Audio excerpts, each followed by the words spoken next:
Hello everyone, welcome back to your YouTube channel nursing duo. तो आज हम लोग डिस्कस करेंगे कैरेक्टरिस्टिक्स ऑफ गुड रिसर्च। ये एक इम्पॉर्टेंट टॉपिक है और एग्ज़ाम में ये 5 मार्क्स क्वेश्चन पे आ सकते हैं। तो चलिए हम लोग स्टार्ट करते हैं। तो पॉइंट बाय पॉइंट हम डिस्कस करेंगे कि क्या कैरेक्टरिस्टिक्स हो सकती है एक अच्छी रिसर्च की। ओके, तो फर्स्ट पॉइंट है कि ऑर्डरली एंड सिस्टमेटिक प्रोसेस। तो कोई भी रिसर्च अगर कर रहे हैं तो वो एक ऑर्डर में होगी तो उसे अच्छा माना जाएगा, और अगर वो ऑर्डर में नहीं है, स्टेप्स को फॉलो नहीं किया है, तो हम उसे अच्छी रिसर्च नहीं मानेंगे। सेकेंड पॉइंट है हमारा based on current professional issue. तो जिस टाइम पे रिसर्च की जा रही है उस टाइम पे जो इशू चल रहा है, जो प्रॉब्लम मतलब ट्रेंड में है, जिसका सोल्यूशन ढूंढना चाहिए, तो उसके हिसाब से हमें टॉपिक को सिलेक्ट करना है, तभी हम उसे अच्छी रिसर्च मानेंगे।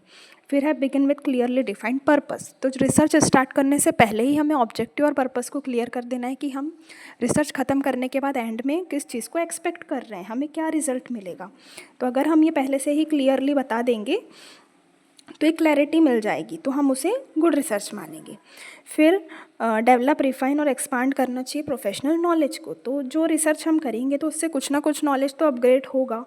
तो अगर उससे नॉलेज अपग्रेड हो रहा है, हमारा प्रोफेशनल नॉलेज एक्सपांड हो रहा है, तो हम उसे गुड रिसर्च मानेंगे।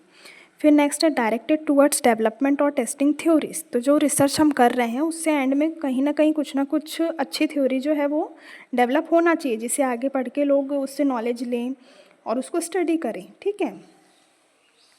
फिर नेक्स्ट है हमारा finding solution of a problem. तो गुड रिसर्च हम उसी को कहेंगे कि हमें जो हमारी प्रॉब्लम है उसका सोल्यूशन मिलना चाहिए। तो रिसर्च का जो मेन पर्पस होता है वो यही होता है कि लास्ट में हमें प्रॉब्लम का सोल्यूशन मिलना चाहिए, तो उसे हम गुड रिसर्च मानेंगे। तो finding solution of a problem. फिर है dedicated to develop empirical evidence. तो रिसर्च जो हम कर रहे हैं लास्ट में उससे कुछ ना कुछ एक एविडेंस या प्रूफ जो है वो जनरेट होना चाहिए, तभी हम उसे अच्छी रिसर्च मानेंगे। फिर है collect first hand information and data. मतलब अच्छी रिसर्च उसी को माना जाएगा कि जो फर्स्ट हैंड इन्फॉर्मेशन मतलब खुद से जाके रॉ जो डेटा है उसको कलेक्ट करेगा अपनी मेथड्स का यूज़ करके, जैसे क्वेश्चनिंग, इंटरव्यू, ऑब्जर्वेशन, और ना कि कहीं से कॉपी पेस्ट करेगा, तो हम उसे अच्छी रिसर्च मानेंगे। फिर है ऑब्जेक्टिव एंड लॉजिकल प्रोसेस। तो इसमें क्या होता है कि अच्छी रिसर्च उसी को बोला जाएगा जो कि ऑब्जेक्टिव होगी और एक लॉजिकल सीक्वेंस में की जाएगी।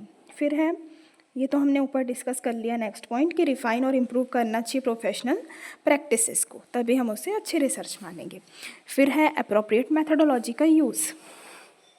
तो अच्छी रिसर्च उसे ही माना जाएगा जिसने प्रॉपर अच्छे से मेथडोलॉजी को सिलेक्ट किया है अपने रिसर्च टॉपिक के अकॉर्डिंग, क्योंकि हर रिसर्च जो है वो यूनिक होती है अपने आप में, तो उसके हिसाब से अच्छी मेथडोलॉजी को यूज़ करना बहुत इंपॉर्टेंट है। तो जिसने अप्रोप्रिएट मेथडोलॉजी का यूज़ किया है वही एक अच्छी रिसर्च कहलाएगी।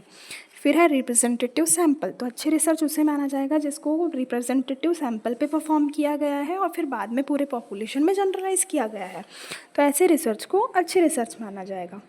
फिर नेक्स्ट टॉपिक भी यही कह रहा है हमारा कि मेथड्स और जो टूल्स है वो अप्रोप्रिएट यूज़ होना चाहिए डेटा कलेक्शन के लिए। जैसे कि इलिटरेट पीपल है, मतलब उन्हें नॉलेज नहीं है, पढ़ना लिखना नहीं आता, तो हम उसमें क्वेश्चनरी का यूज़ नहीं कर सकते।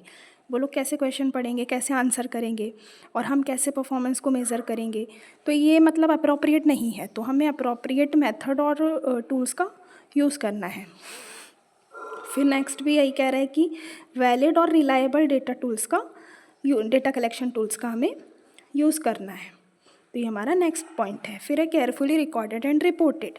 तो हमारी जो गुड रिसर्च होगी उसे हमें रिकॉर्ड और रिपोर्ट करना पड़ेगा, तभी तो हम आगे जो लोग हैं उसको यूज़ कर पाएंगे। अगर हमने उसे लिखा ही नहीं, आज रिकॉर्ड ही नहीं किया, तो सब उसे भूल जाएंगे, किसको कितना याद रहेगा। तो हमें उसको रिकॉर्ड और रिपोर्ट करना बहुत ज़रूरी है। और फिर नेक्स्ट है एनालाइज अच्छे से करना है। अगर हमने रिसर्च को अच्छे से एनालाइज किया है तभी हम उसे अच्छी रिसर्च मानेंगे।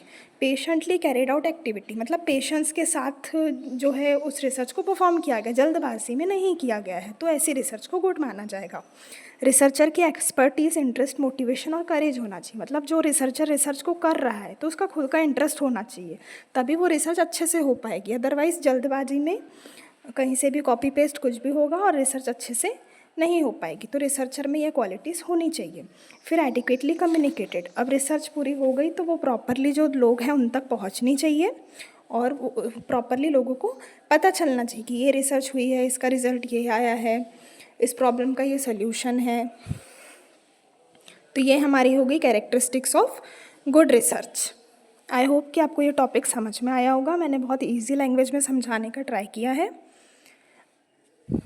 Stay tuned for more such videos and thanks for watching our channel.